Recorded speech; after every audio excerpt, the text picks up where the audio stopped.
15ാമത്തെ എപ്പിസോഡിന്റെ തുടക്കത്തിൽ കാണിക്കുന്നത് ഭോപ്പാലിനെയാണ്. പോലീസ് പറഞ്ഞത് സത്യമാണെന്ന് അറിയാൻ വേണ്ടി അവൻ ഇപ്പോൾ അമ്മാവന്റെ അടുത്തേക്ക് വന്നേക്കുവാണ്. അയാൾ എന്തിനാ ഹ്യൂൻജിയെ ഫോളോ ചെയ്യുന്നത്? അവന് വേണ്ടുന്ന ഒരു സാധനം അവളുടെ കയ്യിലുണ്ട്. എന്ത് സാധനം? ഒരു വെപ്പൺ. ആ ദുരാത്മാവിനെ നശിപ്പിക്കാൻ പറ്റുന്ന ഒരു ആയുധം. 18 വർഷങ്ങൾക്ക് മുന്നേ ഇതേ ആയുധം ഉപയോഗിച്ച് തന്നെയാണ് നിന്റെ ബോഡിയിൽ നിന്നും ആ ദുരാത്മാവിനെ ഞങ്ങൾ പുറത്താക്കിയത്.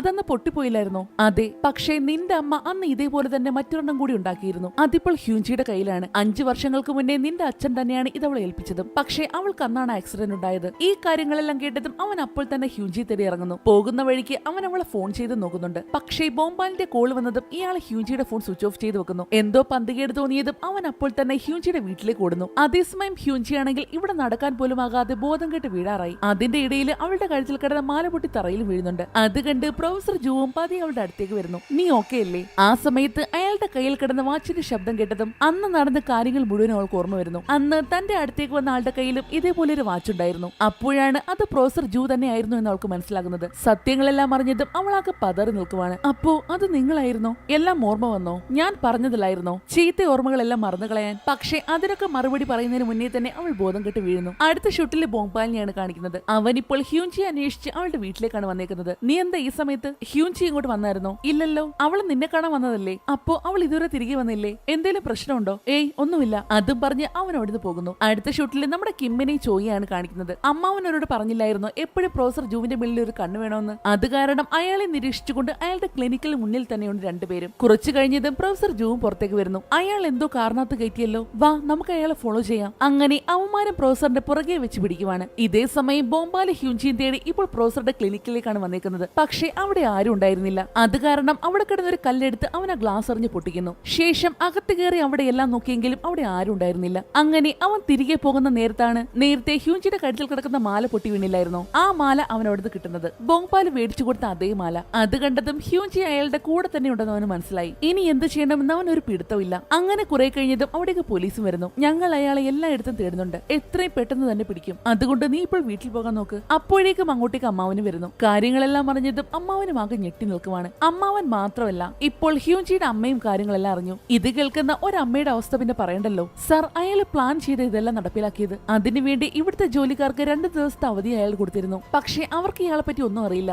അവനാണെങ്കിൽ ഫോൺ സ്വിച്ച് ഓഫ് ചെയ്ത് വെച്ചേക്കുന്നു. പിന്നെ അവനെ നമ്മൾ എങ്ങനെ പിടിക്കാനാ? ഒരു പക്ഷേ അവൻ അവന്റെ അമ്മയുടെ വീട്ടിലേക്കാണ് പോയതെങ്കിലോ? അങ്ങനെ ഒടുക്ക പോലീസ് പ്രൊഫസർ ജൂവിന്റെ അമ്മയുടെ വീട്ടിലെത്തുന്നു. അടുത്ത ഷൂട്ടിൽ പ്രൊഫസർ ജൂവിനെയാണ് കാണിക്കുന്നത്. അയാൾ ഇപ്പോൾ വന്നിരിക്കുന്നത് ഒരു പാർക്കിംഗ് ഏരിയയിലേക്കാണ്. തൊട്ടുപിറകിൽ തന്നെ നമ്മുടെ ചോയും കിമ്മും ഉണ്ട്. പോലീസ് പിടിക്കാതിരിക്കാൻ വേണ്ടി ഈ കാറിൽ നിന്ന് മറ്റൊരു കാറിലേക്ക് മാറുക, അതാണ് അയാളുടെ ഉദ്ദേശം. അയാൾ എന്തായി ചെയ്യുന്നത്? ഈ പാതിരാത്രിയിൽ അയാൾ കാർ ചേഞ്ച് ചെയ്യുന്നത് കണ്ടോ? അയാൾ എന്തോ പുറത്തേക്ക് എടുക്കുവാണല്ലോ. പക്ഷേ പുറത്തേക്ക് എടുത്തത് ഹ്യൂൻജിയാണെന്ന് അറിഞ്ഞതും അവന്മാര് ഞെട്ടിപ്പോകുന്നു. അത് ഹ്യൂൻജിയല്ലേ? അവൻ ആ പറഞ്ഞത് പ്രൊഫസർ ജൂവും കേൾക്കുന്നു. അവളെ കാറിൽ കിടത്തിയ ശേഷം അവൻ ആ ശബ്ദം കേട്ട ഭാഗത്തേക്ക് നോക്കുവാണ്. അവിടെ ആരോ ഉണ്ടെന്ന് ആൾക്ക് മനസ്സിലായി. അത് കാരണം അയാൾ പതിയെ ആ കാറിന്റെ അടുത്തേക്ക് നടക്കുവാണ്. ഇവന്മാരുടെ ഭാഗ്യമെന്ന് പറയട്ടെ, കൃത്യസമയത്താണ് അങ്ങോട്ടേക്ക് സെക്യൂരിറ്റി വരുന്നത്. ഇവന്മാരെ എങ്ങാനും അയാൾ കണ്ടാൽ അതോടെ തീർന്നില്ലേ? ഇത് നിങ്ങളുടെ കാറാണോ? 2 ദിവസമായിട്ട് ഈ കാർ ഇവിടെ പാർക്ക് ചെയ്തേക്കുമല്ലേ? പെട്ടെന്നെടുത്ത് മാറ്റാൻ നോക്ക്. എത്ര പേരെ പരാതി പറഞ്ഞെന്നറിയാവോ? അത് കേട്ട് അവൻ കാറിന്റെ അടുത്തേക്ക് നടക്കുവാണ്. ആ സമയത്താണ് കാറിന്റെ ബാക്ക് സീറ്റിലായിട്ട് ഹ്യൂൻജി കിടക്കുന്നത് ആ സെക്യൂരിറ്റി കാണുന്നത്. അത് കണ്ട് പ്രൊഫസർ വശപ്പശ കാണുന്ന ആൾക്ക് മനസ്സിലായി. അത് കാരണം ഒന്നും മിണ്ടാതെ തിരികെ പോകാൻ നോക്കുമായിരുന്നു. ഞാൻ തന്നോട് നേരത്തെ പറഞ്ഞതല്ലേ ഇവിടുന്ന് പോകാൻ? അതും പറഞ്ഞ് അവൻ ആ സെക്യൂരിറ്റിയുടെ കഴുത്തിലേക്ക് കയറി പിടിക്കുന്നു. പിന്നീടുള്ള അവസ്ഥ പറയണ്ടല്ലോ, പഴയതുപോലെ തന്നെ അവൻ അയാളെയും കൊല്ലുന്നു. ഈ കാര്യങ്ങളെല്ലാം കണ്ട് അങ്ങ് പേടിച്ച് വിറച്ചിരിക്കുകയാണ് ഇവന്മാരും. അങ്ങനെ പ്രൊഫസർ ജൂ കാറും എടുത്ത് അവിടുന്ന് പോകുന്നു. അയാളെ ഫോളോ ചെയ്യാൻ വേണ്ടി ഇവന്മാരും ഓടി കാറിലേക്ക് വന്ന് കയറുന്നുണ്ട്. പക്ഷേ കൃത്യസമയത്ത് തന്നെ അവന്മാരുടെ പാട്ട വണ്ടി പണി മുടക്കി. അടുത്ത ഷൂട്ടിൽ ബോംപാലിനെയാണ് കാണിക്കുന്നത്. അവനിങ്ങനെ അമ്മാവനുമായിട്ട് സംസാരിച്ചു നിൽക്കുന്ന സമയത്താണ് ചോയുടെ കോള് വരുന്നത്. വിവരം അറിഞ്ഞതും പോലീസുകാരും ഭോപ്പാലും എല്ലാം അവിടേക്ക് എത്തുന്നു. അവനെല്ലാം നന്നായിട്ട് പ്ലാൻ ചെയ്തിട്ടുണ്ട്. എത്രയും പെട്ടെന്ന് റോഡിലുള്ള CCTV ക്യാമറകളെല്ലാം ചെക്ക് ചെയ്യണം. നിങ്ങൾ വീട്ടിലേക്ക് പോകാൻ നോക്ക്. ഞാൻ പോകുന്നില്ല, എനിക്ക് ഹ്യൂൻജിയെ കണ്ടുപിടിക്കണം. നീ എങ്ങനെ കണ്ടുപിടിക്കുമെന്നാ? എനിക്കിങ്ങനെ ഇവിടെ വെറുതെ നോക്കിയിരിക്കാൻ പറ്റില്ല. അവനെ തേടിപ്പോയാൽ നിനക്കായിരിക്കും ആപത്ത്. അപ്പോ ഹ്യൂൻജിയുടെ കാര്യമോ? ഇതെല്ലാം ഞാൻ കാരണമല്ലേ? അതുകൊണ്ട് ഞാൻ തന്നെ അവളെ കണ്ടുപിടിക്കും. അമ്മാവൻ പേടിക്കണ്ട, ഞങ്ങളും അവന്റെ കൂടെ കാണും. അമ്മാവന്റെ ആ നോട്ടം കണ്ടില്ലേ? ദൈവമേ, ഇവന്മാരുടെ കൂടെയാണല്ലോ ഭോപ്പാല് പോകുന്നത് എന്നുള്ളൊരു മുഖഭാവം. പക്ഷേ വേറെ വഴിയില്ലല്ലോ. അടുത്ത ഷോട്ടില് പ്രൊഫസർ ജൂവിന്റെ അമ്മയാണ് കാണിക്കുന്നത്. ചോദ്യം ചെയ്യാൻ വേണ്ടി അവരെ ഇപ്പോൾ പോലീസ് സ്റ്റേഷനിലേക്ക് കൊണ്ടുവന്നേക്കുവാണ്. ഇവരാരാ? ഇത് പ്രൊഫസർ ജൂവിന്റെ അമ്മയാ. ഒരു പൂച്ചയിൽ തുടങ്ങിയ കൊലപാതകമാ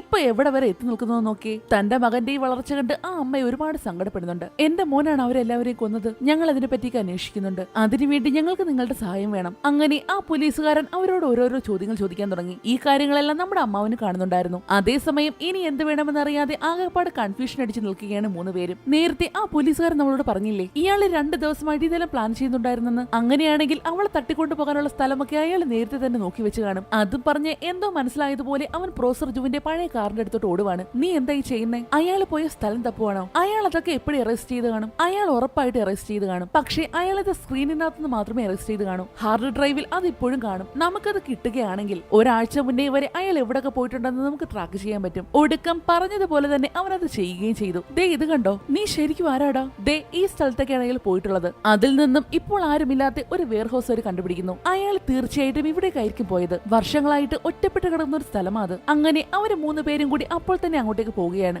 എന്തായാലും അവരുടെ ഊഹം തെറ്റിയില്ല. അതേ സ്ഥലത്തേക്ക് തന്നെയായിരുന്നു അയാൾ അവളെയും കൊണ്ട് വന്നതും. അടുത്ത ഷോട്ടിൽ പ്രൊഫസർ ജുവിന്റെ അമ്മയാണ് കാണിക്കുന്നത്. ചോദ്യം ചെയ്യലെല്ലാം കഴിഞ്ഞ് പുറത്തേക്ക് വരാൻ നേരം ആളുടെ അടുത്തേക്ക് അമ്മാവനും വരുന്നു. എനിക്കൊന്ന് സംസാരിക്കണമായിരുന്നു. എനിക്ക് നിങ്ങളോടൊന്നും പറയാനില്ല. എനിക്ക് നിങ്ങളുടെ മകനെ പറ്റി കുറച്ച് കാര്യങ്ങൾ അറിയാനുണ്ട്. അതിനെപ്പറ്റി ഞാൻ പോലീസുകാരോടെല്ലാം പറഞ്ഞിട്ടുണ്ട്. പോലീസുകാരോട് പറയാൻ പറ്റാത്ത ചില കാര്യങ്ങളില്ലേ? എന്നു മുതലാണ് നിങ്ങളുടെ മകൻ മാറാൻ തുടങ്ങിയത്? അവന്റെ ബോഡിയിൽ ഒരു ഈവിൾ സ്പിരിറ്റ് ഉണ്ടെന്ന കാര്യമൊക്കെ എനിക്കറിയാം. അത് കേട്ട് അവർ എല്ലാ കാര്യങ്ങളും അമ്മാവനോട് പറയുന്നു. പ്രൊഫസർ ജു കുഞ്ഞായിരുന്നപ്പോൾ അയാളുടെ അച്ഛൻ ഒരുപാട് അവനെ അടിക്കുമായിരുന്നു. അത് കണ്ടുകൊണ്ടുവന്ന ജുവിന്റെ അമ്മ അച്ഛനെ പിടിച്ചു മാറ്റിയ ശേഷം അവനോട് ഓടി രക്ഷപ്പെടാൻ പറയുകയാണ്. അങ്ങനെ അവൻ അവിടെ നിന്ന് ഓടി പുറത്തേക്ക് പോകുന്നു. ആ ദേഷ്യത്തിന് അയാൾ അവരെ ഇട്ട് അടിക്കാൻ തുടങ്ങി. ഇതേ സമയം ഇതെല്ലാം കണ്ട് പേടിച്ച് അവൻ പുറത്തിരുന്ന് കരയുകയായിരുന്നു. ഈ സമയത്താണ് ആ ഈവിൾ സ്പിരിറ്റ് ഇവന്റെ അടുത്തേക്ക് വരുന്നത്. നീ എന്തിനാ കരയുന്നേ? ഞാൻ സഹായിക്കട്ടെ. ഞാൻ നിന്നെ ഈ നരകത്തിൽ നിന്ന് രക്ഷിക്കാം. അങ്ങനെയാണെങ്കിൽ നിനക്ക് നിന്റെ അമ്മയെ രക്ഷിക്കാലോ. അമ്മ എന്ന പേര് കേട്ടതും അവന്റെ മനസ്സിലായിരുന്നു. അമ്മയെ രക്ഷിക്കാൻ വേണ്ടി അവൻ എന്തിനു തയ്യാറായിരുന്നു. അങ്ങനെയാണ് ആ ഈവിൾ സ്പിരിറ്റ് അവന്റെ ബോഡിയിലേക്ക് കയറുന്നത്. അതിനുശേഷമാണ് അവൻ അച്ഛനെ തള്ളിയിട്ട് കൊല്ലുന്നതും കല്ലുകൊണ്ട് ആ പിള്ളേരെ മുഴുവൻ അടിച്ച് ശരിയാക്കുന്നതും. അമ്മയ്ക്ക് വേണ്ടിയാണ് അവൻ ഇതെല്ലാം ചെയ്തതെങ്കിലും ആ സംഭവത്തിന് ശേഷം അമ്മയ്ക്ക് അവന്റെ നല്ല പേടിയായിരുന്നു. ഒരിക്കൽ അവൻ സ്കൂൾ വിട്ടു വരാൻ നേരം ഒന്നും പറയാതെ അവർ വീടൊഴിഞ്ഞു പോവുകയാണ് ചെയ്തത്. അവസാനം ആരുമില്ലാത്തത് കാരണം ആ കുട്ടി എല്ലാവരും ചേർന്ന് പോലീസ് സ്റ്റേഷനിൽ ഏൽപ്പിക്കുന്നു. പോലീസുകാർ അവന്റെ അമ്മയും അവിടേക്ക് വിളിച്ചു വരുത്തുന്നുണ്ട്. പക്ഷേ അവർക്ക് അവനെ വേണമെന്ന് ഒരു താല്പര്യം ഉണ്ടായിരുന്നില്ല. എല്ലാം തുടങ്ങുന്നത് അന്നു മുതലാണ് അവൻ ചേഞ്ച് ആവാൻ തുടങ്ങിയതും. അതിനുശേഷം അവൻ ബോർഡിംഗിൽ നിന്ന് പഠിക്കാൻ തുടങ്ങി. വല്ലപ്പോഴും കൂടുമ്പോൾ എന്നെ ഒന്ന് വിളിക്കും.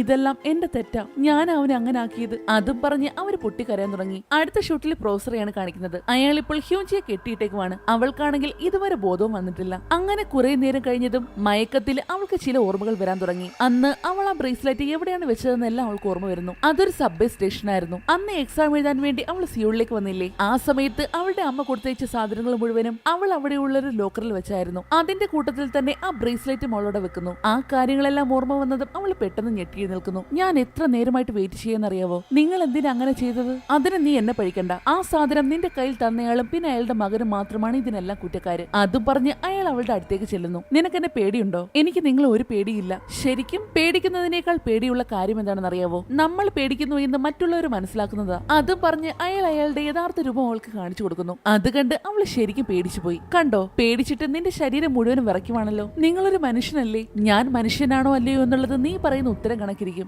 അതുകൊണ്ട് സത്യം പറ, അത് നീ എവിടെയാ വെച്ചത്? അന്നേരമാണ് അത് ഭോപ്പാലിന് വളരെ പ്രാധാന്യമുള്ളതാണെന്ന് അമ്മാവൻ പറഞ്ഞത് അവൾ ഓർക്കുന്നത്. നിനക്ക് ഇതുവരെ ഓർമ്മ വന്നില്ലേ? ഞാൻ നിന്നെ ഓർക്കാൻ സഹായിച്ചാലോ? അതും പറഞ്ഞ് അയാൾ അവളുടെ അമ്മയെ വിളിക്കുന്നു. ശേഷം അമ്മയുടെ സ്വരം അവൾക്ക് കേൾപ്പിച്ചു കൊടുക്കുകയും ചെയ്യുന്നു. ഇനി പറ, നിനക്ക് ഓർമ്മയുണ്ടോ ഇല്ലയോ? സത്യം പറഞ്ഞില്ലെങ്കിൽ നീ ഇഷ്ടപ്പെടുന്ന ഓരോരുത്തരായിട്ട് മരിച്ചുകൊണ്ടേയിരിക്കും. ആ സമയത്താണ് ഭോപ്പാലും ടീമും കൂടി അങ്ങോട്ടേക്ക് വരുന്നത്. വണ്ടി പാർക്ക് ചെയ്യുന്ന ശബ്ദം കേട്ടതും അവൾ ഉറക്കം നിലവിളിക്കാൻ തുടങ്ങി. അത് കേട്ട് അങ്ങേരാണെങ്കിൽ അവൾ ഒരു ഒറ്റയടി. ശേഷം വിൻഡോയുടെ അടുത്ത് ചെന്ന് അവരെ നോക്കി നിൽക്കുവാണ്. ഈ സമയത്ത് ഹ്യൂഞ്ചിയുടെ കയ്യിൽ അവളുടെ ഫോൺ കിട്ടുന്നു. അതിനകത്ത് അവൾ എന്തോ ഒരു മെസ്സേജ് ടൈപ്പ് ചെയ്യുന്നുണ്ട്. അതേ സമയത്ത് അവരിങ്ങോട്ടേക്ക് വരുന്നത് കണ്ടതും അയാൾ ഹ്യൂഞ്ചിയും കൊണ്ട് വേറെ എങ്ങോട്ടോ പോവുകയാണ്. ഈ കാര്യങ്ങളൊന്നും അറിയാതെ അവര് 3 പേരും ഹ്യൂഞ്ചിയെ തപ്പി ആ ബിൽഡിംഗ് മുഴുവൻ ഓടി നടക്കുവാണ്. തപ്പി ഒടുക്കം ഹ്യൂഞ്ചിയെ കെട്ടിയിട്ടിരുന്ന ആ മുറിയിലും വരുന്നു. പക്ഷേ അവിടെ ആരും ഇല്ലല്ലോ. ആ സമയത്താണ് നിലത്ത് കിടന്നവന് ഹ്യൂഞ്ചിയുടെ ഫോൺ കിട്ടുന്നത്. അതെടുത്ത് നോക്കിയപ്പോഴാണ് അവൻ അവൾ ടൈപ്പ് ചെയ്ത ആ മെസ്സേജ് കാണുന്നത്. 5 വർഷം മുന്നേ അവൾ ആ ബ്രേസ്ലെറ്റ് കൊണ്ടുവച്ച ആ സബ്വേ സ്റ്റേഷനില്ലേ, ആ സ്റ്റേഷന്റെ പേരായിരുന്നു അതിനകത്ത്. അടുത്ത ഷൂട്ടിൽ നമ്മുടെ അമ്മാവനെയാണ് കാണിക്കുന്നത്. അമ്മാവന് നേരത്തെ മന്ത്രം എഴുതി കൊടുത്ത ഒരു ലേഡി ഇല്ലേ, അവരെ കാണാനാണ് ഇപ്പോൾ വന്നേക്കുന്നത്. പ്രൊഫസർ ജുവിനെ പറ്റി ഇതുവരെ നടന്ന കാര്യങ്ങളെല്ലാം അമ്മാവൻ അവരോട് പറയുന്നു. ഇപ്പോൾ ആൾ ഇവിടെ വന്നേക്കുന്നതിന് ഒരു കാരണമുണ്ട്. അമ്മാവന്റെ കയ്യിൽ ഒരു വാളുണ്ടായിരുന്നില്ലേ? കുറച്ച് ദിവസങ്ങൾക്ക് മുന്നേ അമ്മാവൻ ആ വാൾ ഇവരെ ഏൽപ്പിച്ചിരുന്നു. ഇപ്പോൾ അതിൽ ഒരുപാട് മന്ത്രങ്ങൾ എഴുതി ആ വാൾ ഒന്നുകൂടി പവർഫുൾ ആക്കിയിട്ടുണ്ട്. അത് മേടിക്കാനാണ് ആള് വന്നത്. ഇനിയും ആ ദുരാത്മാവുമായിട്ട് യുദ്ധം ചെയ്യാനാണ് പ്ലാൻ. അങ്ങനെ ഉണ്ടായാൽ ഒരിക്കൽ കൂടി നിനക്കത് താങ്ങാൻ കഴിയില്ല. അങ്ങനെ ഉണ്ടായാൽ അതെന്റെ വിധിയാണെന്ന് ഞാൻ കരുതിക്കോളാം. ഇപ്പൊ ഇത് എങ്ങോട്ടാ പോന്നെ? 18 വർഷം മുന്നേ എനിക്ക് തീർക്കാൻ പറ്റാത്തത് പൂർത്തിയാക്കാൻ. അതെങ്ങനെ ചെയ്യുമെന്നാ? ആ ബ്രേസ്ലെറ്റ് ഇല്ലാതെ അതിനൊന്നും ചെയ്യാൻ പറ്റില്ല. ഇപ്പൊ ഞാനിത് ചെയ്തില്ലെങ്കിൽ അത് ഭോപ്പാലിന് ആപത്താ. അതും പറഞ്ഞ് അമ്മാവൻ അടുത്ത് പോകുന്നു. അടുത്ത ഷൂട്ടിലെ പ്രൊഫസർ ജൂവിനെയാണ് കാണിക്കുന്നത്. അയാൾ ഹ്യൂഞ്ചിയും കൊണ്ട് ഇപ്പോൾ ആ സബ്വേ സ്റ്റേഷനിലേക്കാണ് വന്നേക്കുന്നത്. മണ്ടത്തരം ഒന്നും കാണിക്കാൻ നിൽക്കണ്ട. അങ്ങനെ ചെയ്താൽ നിന്റെ അമ്മയെ പിന്നെ നീ കാണില്ല. അത് പറഞ്ഞ് പേടിപ്പിച്ചിട്ടാണ് അയാൾ അവളെ കൊണ്ടുപോകുന്നത്. നിങ്ങളിത് എവിടെ പോവാ? ഇത് ക്ലോസ് ചെയ്യാനുള്ള സമയമാ. പക്ഷേ അതൊന്നും മൈൻഡ് ചെയ്യാതെ പ്രൊഫസർ മുന്നോട്ടേക്ക് നടക്കാൻ തുടങ്ങിയതും ആ സെക്യൂരിറ്റി തടയുന്നു. പിന്നെ പിന്നീടുള്ള അയാളുടെ അവസ്ഥ പറയണ്ടല്ലോ. മറ്റുള്ളവരെ പോലെ അയാളെ കഴുത്ത് ഞെരിച്ച് കൊന്നുകളയുന്നു. അതേസമയം നമ്മുടെ ബോംബാലൻ ടീംസും ഇപ്പോൾ അങ്ങോട്ടേക്ക് വന്നേക്കുവാണ്. അപ്പോഴേക്കും അമ്മാവനും അങ്ങോട്ടേക്ക് വരുന്നു. നിങ്ങൾ പോലീസിനെ വിളിച്ചായിരുന്നോ? വിളിച്ചു, അവർ വന്നോണ്ടിരിക്കുക. അങ്ങനെ എല്ലാവരും അതിനകത്തേക്ക് പോകുവാണ്. അകത്തേക്ക് ചെന്നതും അവർ ആദ്യം കാണുന്നത് ആ സെക്യൂരിറ്റി മരിച്ചു കിടക്കുന്നതാണ്. അത് കണ്ട് അവർ ഇവിടെ തന്നെ ഉണ്ടെന്ന് അവർക്ക് മനസ്സിലായി. ബോംപാലാണെങ്കിൽ അവളെയും അന്വേഷിച്ച് അവിടെ മുഴുവൻ ഓടി നടക്കുവാണ്. പക്ഷെ എത്രയൊക്കെ നോക്കിയിട്ടും അവിടെയൊന്നും ആരും ഉണ്ടായിരുന്നില്ല. അവസാനം അവൻ ഹ്യൂൻചിയെന്ന് ഉറക്കെ വിളിച്ചതും അത് അവളും കേൾക്കുന്നു. പക്ഷെ അവൾക്ക് പ്രതികരിക്കാൻ പറ്റില്ലല്ലോ. അങ്ങനെ അയാൾ അവളെയും കൊണ്ട് ഇപ്പോൾ ആ സ്ഥലത്തേക്ക് വന്നേക്കുവാണ്. ഇവിടെയും ആരുമില്ലല്ലോ. ഇത് തന്നെയാണോ സ്ഥലം? ഇത് തന്നെയാ സ്ഥലം. അത് പറഞ്ഞ് അവൻ ആ മെസ്സേജ് എടുത്ത് കാണിക്കുന്നു. 5 വർഷം കഴിഞ്ഞില്ലേ? ഒരുപക്ഷെ അവളത് മറന്നു പോയിട്ടുണ്ടാകും. 5 വർഷം എന്ന് പറഞ്ഞതും കിമ്മിന് അപ്പോഴാണ് ഒരു കാര്യം ഓർമ്മ വരുന്നത്. 5 വർഷം മുന്നേ ഇവിടെ ഒരു തീപിടുത്തം ഉണ്ടായിരുന്നു. അത് കാരണം ആ സബ്വേ സ്റ്റേഷൻ ക്ലോസ് ചെയ്തായിരുന്നു. അതിന് പകരം പുതിയതായിട്ട് തുടങ്ങിയ സ്റ്റേഷനാണിത്. അങ്ങനെയാണെങ്കിൽ നമ്മൾ ഇപ്പോൾ നിൽക്കുന്നത് തെറ്റായ സ്ഥലത്താണ്. ഒരുപക്ഷെ അവൾ ഉദ്ദേശിച്ചത് ആ തീപിടുത്തമുണ്ടായ സ്ഥലമാണെങ്കിലും. അത് കേട്ട് എല്ലാവരും അങ്ങോട്ടേക്ക് ഓടുവാണ്. പക്ഷെ അവർ ഒരുപാട് താമസിച്ചു പോയായിരുന്നു. അപ്പോഴേക്കും പ്രൊഫസർ ജോ ആ സ്ഥലം കണ്ടുപിടിച്ചില്ലേ? അയാൾ ആ ലോക്കർ മുഴുവനും തപ്പി തപ്പി ഒടുക്ക സാധനവും കിട്ടുന്നു. ഇതിന്റെ ഇടയിൽ ഹ്യൂൻചിക്ക് ഒരു പെപ്പർ സ്പ്രേ കിട്ടിയായിരുന്നു. അവള് കൃത്യമായിട്ട് അതെടുത്ത് അങ്ങയുടെ കണ്ണിൽ തന്നെ അടിച്ചു കൊടുക്കുന്നു. ശേഷം ആ ബ്രേസ്ലെറ്റും എടുത്തുകൊണ്ട് ഒരു ഒറ്റ ഓട്ടം. പക്ഷെ അയാൾ വിടുവോ? അയാളും അവളുടെ പിറകെ തന്നെ ഫോളോ ചെയ്തു പോവുകയാണ്. അതേസമയം ഇവരെല്ലാവരും ആ അപകടമുണ്ടായ സ്ഥലത്തേക്ക് വന്നേക്കുവാണ്. പക്ഷെ അവിടുത്തെ ഇരുട്ട് കണ്ടതും ഇവന്മാർക്കൊരു പേടി. കണ്ടിട്ട് തന്നെ പേടിയാകുന്നു. നമുക്ക് പോലീസ് വരുന്നത് വരെ വെയിറ്റ് ചെയ്താലോ? അങ്ങനെ പേടിച്ച അവന്മാർ അവിടെ നിന്ന് പോവുകയാണ്. അതേസമയം ആ പ്രൊഫസർ ഹ്യൂൻചിയുടെ തൊട്ട് പിറകെ തന്നെയുണ്ട്. പെട്ടെന്നാണ് അയാൾ തന്റെ ശക്തി വെച്ച് അവളെ തള്ളി മറിച്ചിടുന്നത്. ശേഷം വളരെ ഈസി ആയിട്ട് ചെന്ന് ആ ബ്രേസ്ലെറ്റ് എടുക്കുകയും ചെയ്യുന്നു. അയാൾക്ക് ഇനി ഹ്യൂൻചിയുടെ ആവശ്യമില്ലല്ലോ. അത് കാരണം അയാൾ അവളെ കൊല്ലാൻ നോക്കുവാണ്. എനിക്കിനി നിന്റെ ഒരു ആവശ്യമില്ല, ഇനി കുറച്ച് റെസ്റ്റ് എടുത്തോ. പെട്ടെന്നാണ് ബോംബാൽ ഓടി വന്ന് അയാളെ തള്ളി മറിച്ചിടുന്നത്. ശേഷം അവൻ അങ്ങേരെ എടുത്തിട്ട് ചാമ്പാൻ തുടങ്ങി. പക്ഷെ അത് അത്ര ഈസി അല്ലായിരുന്നു. അല്ലേലും ഞാൻ നിന്റെ അടുത്തേക്ക് വരാൻ പോവായിരുന്നു. അതിനു പകരം ഇവിടേക്ക് വന്നതിന് ഒരുപാട് നന്ദി. അതും പറഞ്ഞ് അയാൾ അവനെ അടിക്കാൻ തുടങ്ങി. ബോംപാല് ഇത്രയും നാള് നേരിട്ട പ്രേതങ്ങളെ പോലെ അല്ലല്ലോ ഇയാള്. എത്ര നാളായിട്ട് ഞാൻ ഈ നിമിഷത്തിനായിട്ട് വെയിറ്റ് ചെയ്യാന്നറിയാവോ? എന്നെ നിന്റെ ബോഡിയിൽ നിന്ന് പുറത്താക്കിയില്ലായിരുന്നെങ്കിൽ ഇതൊന്നും സംഭവിക്കില്ലായിരുന്നു. കുറച്ചു നേരം കൂടി ഒന്ന് കാത്തു നിൽക്ക്. അതിനുശേഷം നമ്മൾ രണ്ടുപേരും ഒരു ശരീരമായി മാറും. അതും പറഞ്ഞ് അത് ബോംപാലിന്റെ ദേഹത്തേക്ക് കയറാൻ നോക്കിയതും പെട്ടെന്നാണ് നമ്മുടെ അമ്മാവൻ ഓടി വന്ന് വാള് വെച്ച് അങ്ങേരെ ഒറ്റ വെട്ട്. ആ വാളൊരു ഇത്തിരി പവർഫുൾ ആയിരുന്നു. ആ വാള് വെച്ച് കുറച്ചു നേരത്തേക്ക് അമ്മാവന് പ്രൊഫസറെ തടഞ്ഞു നിർത്താൻ പറ്റി. നിങ്ങൾ എത്രയും പെട്ടെന്ന് പുറത്തു പോകാൻ നോക്ക്. ഞാൻ അതിനൊരിക്കലും സമ്മതിക്കില്ല. എന്നെ കൊല്ലണമെങ്കിൽ നിങ്ങൾക്ക് ഈ മനുഷ്യനെ കൊല്ലേണ്ടി വരും. അപ്പോ താനൊരു കൊലപാതകം ചെയ്യാൻ പോകുവാണോ? അതാണ് വഴിയെങ്കിൽ ഞാൻ അതും ചെയ്യും. അതും പറഞ്ഞ് രണ്ടുപേരും കൂടി ഒടുക്കത്തെ ഫൈറ്റ്. പക്ഷെ അവസാനം പ്രൊഫസർ അമ്മാവനെ പിടിച്ചൊരു ഒറ്റയേറ്. അമ്മാവൻ എത്ര ശ്രമിച്ചിട്ടും അതിനെ ഒന്നും ചെയ്യാൻ പറ്റുന്നുണ്ടായിരുന്നില്ല. അത് കണ്ടത് നമ്മുടെ ബോംപാൽ ഓടി വന്ന് അവനെടുത്തിട്ട് അടിക്കാൻ തുടങ്ങി. പക്ഷെ അവനും അയാളുടെ മുന്നിൽ പിടിച്ചു നോക്കാൻ പറ്റുന്നുണ്ടായിരുന്നില്ല.